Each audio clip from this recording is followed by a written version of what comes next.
যে কোনো দেশে কিন্তু শাসন করা, শোষণ করা সহজ, শাসন করাটা একটু ডিফিকাল্ট, এটা হায়ারে টের পাচ্ছি।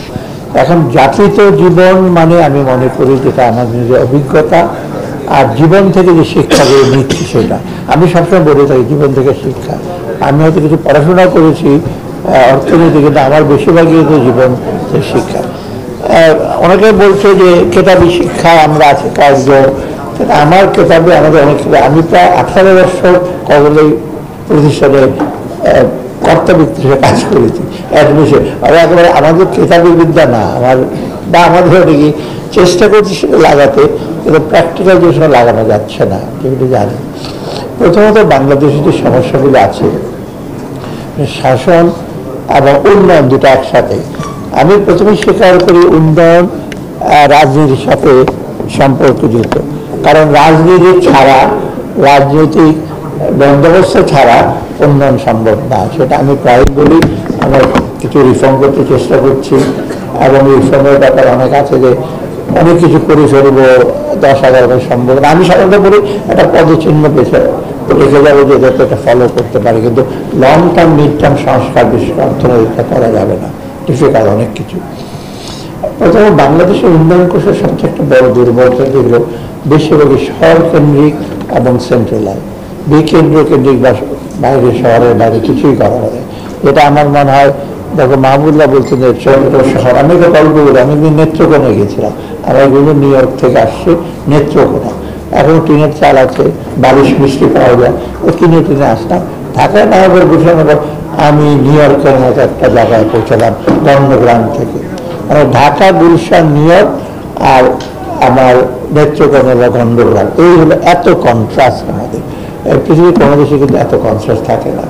বলতে ঢাকায়, গুলশানে, বঙ্গে যা পাওয়া যায়, নিউ ইয়র্ক, শিকাগোতে সবই পাওয়া যায়, কিন্তু নেত্রকোনা অর্থাৎ পাটগ্রাম এইসব জায়গাতে কিন্তু কিছু পাওয়া যায় না। এই যে কন্ট্রাস্টটা, এটা কিন্তু আমাদের অতি দ্রুত শেষ করতে হবে। সেখানে অবশ্য স্থানীয় সরকার এটা মনে হয় এইটার শুনতে ইয়ে হচ্ছে। এটা তো ফখরুল ইসলাম সাহেব বক্তৃতা দেওয়া হবে, হাতে মাইক নিয়ে বক্তৃতা, সেটা হবে না। যাই হোক, আমি মোটামুটি কয়েকটা জিনিস শুধু বলি। প্রথমত যে আমাদের উন্নয়ন দর্শন বা উন্নয়ন যে কৌশলগুলি, সেগুলো বলছিল এখনো যে আমরা কারেক্ট করতে পারছি তা না। আর একটা জিনিস হলো কি, মানুষের উপরে সবচেয়ে বেশি একটা জিনিস করা, ডিপেন্ড করা। আমি একটা ছোট্ট গল্প বলি, আমাকে বলছি আগে আগে আফ্রিকার একটা দেশে আমি বক্তৃতা দিয়ে পুরো বছরে তোমরা দরিদ্র নাও, তোমরা ক্যাপাসিটি আছে, তো রাত্রিবেলা ওই কৃষক ওনার বাড়ি গেলে বলে তোমাকে ধন্যবাদ জানাই, কেন তুমি আমাকে দরিদ্র বলনি, আমাকে গরিব বলনি। আর সবাই সঙ্গে পভার্টি রেভলিউশন, দারিদ্র বিমোচন, সবাইকে শুরুই করে আমরা হয়তো দরিদ্র। তো এই যে সেলফ রেসপেক্টটা সেকে দেওয়া মানুষকে এবং তার সৃজনশীলতাকে ইসে করা, সেটা সবচেয়ে বড় শুরু, এটাই হলো সবচেয়ে বড়। তো আমরা সে যে করতে পারছি তেমন কিছু না। এখন আমরা যখন আসছি আগস্ট মাসে, আমি তো মোটামুটি অর্থনীতি সময় জানি, কিছুদিন কেন্দ্রীয় ব্যাংকে ছিলাম। এইরকম অবস্থা কিন্তু পৃথিবীর কোনো দেশ হয়েছে বলে আমার মনে পড়ে না। এই বর্তমান যে গভর্নর আছে সেটা আমার ছাত্র, সেটা প্রায় 100 দেশের মধ্যে গেছে। আমার কাছে স্যার পৃথিবীর কোনো দেশে এরকম অর্থনৈতিক বিপর্যয় আমি দেখে নাই। ব্যাংকের 80% টাকা নিয়ে চলে গেছে চেয়ারম্যান সাহেব। ধরেন 20,000 কোটি টাকা আউটস্ট্যান্ডিং, 16,000 কোটি টাকা নাই। এখন আমরা হিসাব করেছি, IMF বলছে 18 বিলিয়ন, আর ওদের বলে 35 বিলিয়ন লাগবে তোমাদের ব্যাংককে উদ্ধার করতে। আমি তাহলে সেটা বললাম 35 বিলিয়ন তুমি কোথায় পাবে? স্যার দেখি 5-6 বিলিয়নের মধ্যে ব্যাংকগুলো ঠিক করে দেয়। তো এইরকম একটা খাদের কিনার থেকে কিছুটা নিয়ে আসছে, একেবারে পুরোপুরি। তো সেটা খুব সহজ কাজ, তার শেষ হয় না, এটা ওয়ান অফ না, এই করে দিলে আমরা কন্টিনিউ আছে যে কোনো রিফর্ম। এটা একটা এখন আমাদের জন্য একটা বড় চ্যালেঞ্জ ভবিষ্যতের জন্য। অর্থাৎ এইটার দিকে আমাদের একটু ইসে করতে হবে। আর এটা সবচেয়ে বড় আন্তর্জাতিক জিনিসটা। আরেকটা জিনিস হলো আপনি দেখবেন যে আমরা এসে দেখতে পেয়েছি যে এই 15-16 বছর, অনেকের হয়তো 53 ইয়ার্স, আমি অত পেছনে যাচ্ছি না, আমি তো হচ্ছে দিকে বেশি তাকাই না, সামনের দিকে একটু বেশি তাকাতে পছন্দ করি বর্তমান। ওদের থেকে শিক্ষা নেবে, কিন্তু দেখেছি যে আপনার প্রতিষ্ঠান বলে ভালো ভালো প্রতিষ্ঠানে কিছু আছে কিনা সন্দেহ এখন, একটা আইনের ব্যর্থতা আছে।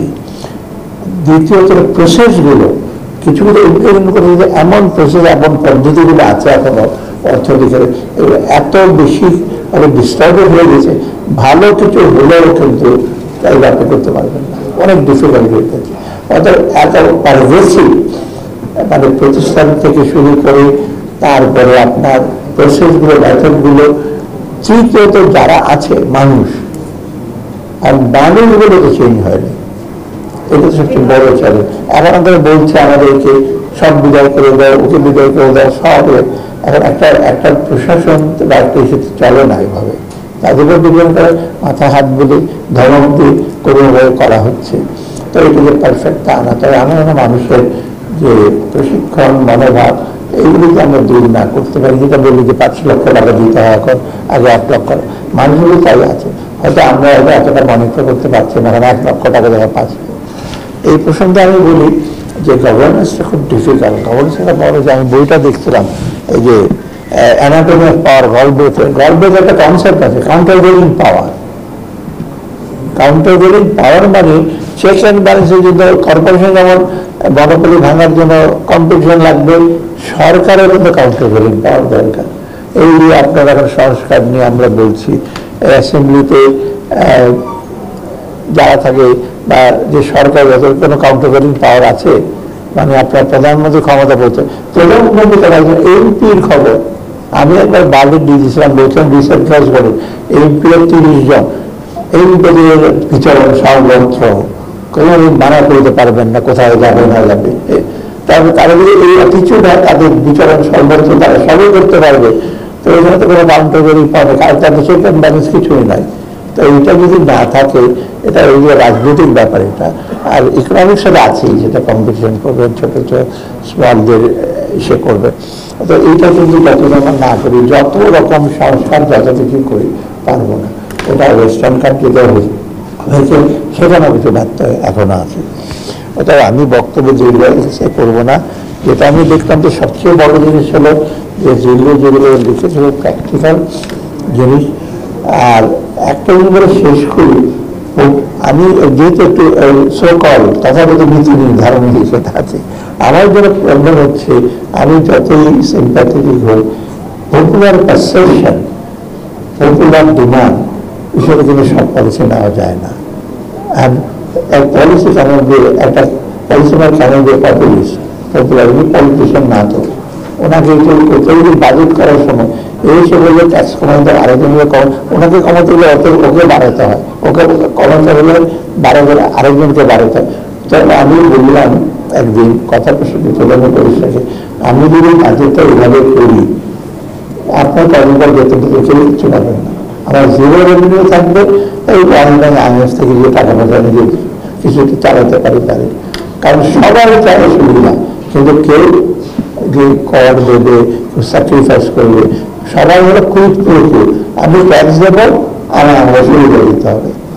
এবং আমাকে একজন খুব পয়সাটা বলবে, আমি ট্যাক্স দেবো, আমার কাছে লাইটটা যাবে না, কারণ আপনার কাছে লাইট ধরতে পারেন, লাইট যদি রামপুর আমি লিখে সে অন্য জায়গায় বাড়ি ভাড়ার প্রশ্ন, যে লাইটটা দেবে আমি তো ট্যাক্স দেব, ওনার ধারণা আমি ট্যাক্স দেবো, আমাকে সব দিতে হবে, আমি সস্তা। তো এইরকম অ্যাটিচিউড থেকে আপনি কীভাবে আপনি কী করবেন? তো কিছু একটা অ্যাটিচিউড বদলাতে হবে। যে এখন আপনি যারা বাংলাদেশ রেশিও 7.5, তাই না?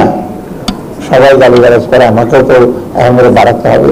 ব্রাজিলের পরিমাণ 36%, বাংলাদেশ পর্যন্ত বাড়িয়ে দিলাম, তাই না? আমি যেছিলাম ব্রাজিলের 36% কেন? উনি সরকার যে টাকাটা দেয় এগুলো কেউ অপোজ করে না, প্রাইভেট সেক্টরে না, কারণ ব্যয়টা করে তাদের সুবিধার জন্য, হেলথ, এডুকেশন, কর্পোরেশন।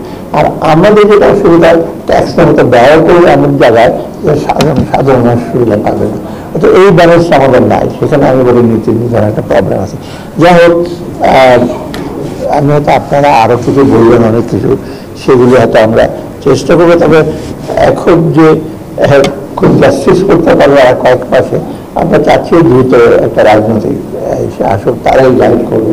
তবে রাজনৈতিক তাদের নিজেদের মধ্যে কিন্তু একটু যে সুশাসন বা ক্ষমতার বিকেন্দ্রীকরণ, এবং সেইখানেও তো আমার অনেক কিছু আছে যেটা আপনার নিজের পলিটিক্যাল পার্টির মধ্যে, এটা গভর্নমেন্ট এই সমস্ত কিছু অ্যাপ্লাই করে, রাজনৈতিক দলের মধ্যে একই অবস্থা। অর্থাৎ সেটা যে কারেক্ট না হয়, কিন্তু তার জনগণ বা অন্যান্য পরিশ্রমিকার হিসাবে হবে। আর পরিশ্রমিকারা যারা ব্যুরোক্রেসিতে আছে তারা তো শুধু খুঁজবে কীভাবে দুর্পরিচয়। আর সব শেষে আমাদের দেশে দুর্নীতি এখনো গবেষণা করে, আমি তো আর গবেষণার ক্ষেত্রে নাই বহুদিন, তো যেটা হয়েছে আমাদের একটা গ্যাপ আছে, গবেষক, প্রশাসক, তারপর ব্যবসা ও সাধারণ মানুষের অনেক কিছু নলেজ আছে, ডিস্ট্রিবিউট করি না, আর নলেজগুলো ডিরেক্টলি ট্রান্সফারও করা যায় না একসাথে। আর আমি গবেষণা করে যদি বলি যে কিছুটা, সব গবেষণা কাজে হবে তাও না।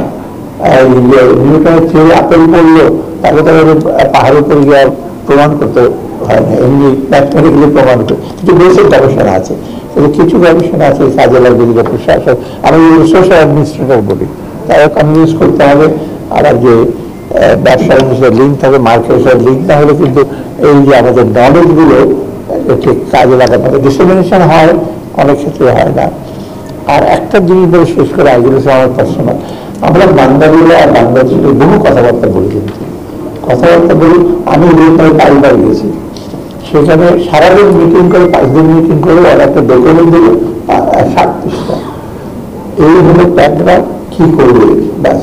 আর বাংলাদেশ থেকে আমি না 20 পৃষ্ঠা সূচনা, 10 পৃষ্ঠা বাংলাদেশের মধ্যে আবহাওয়া কি হয়, কোথায় নদী নালা আছে, তারপর আমার প্রজেক্টে কি করবো,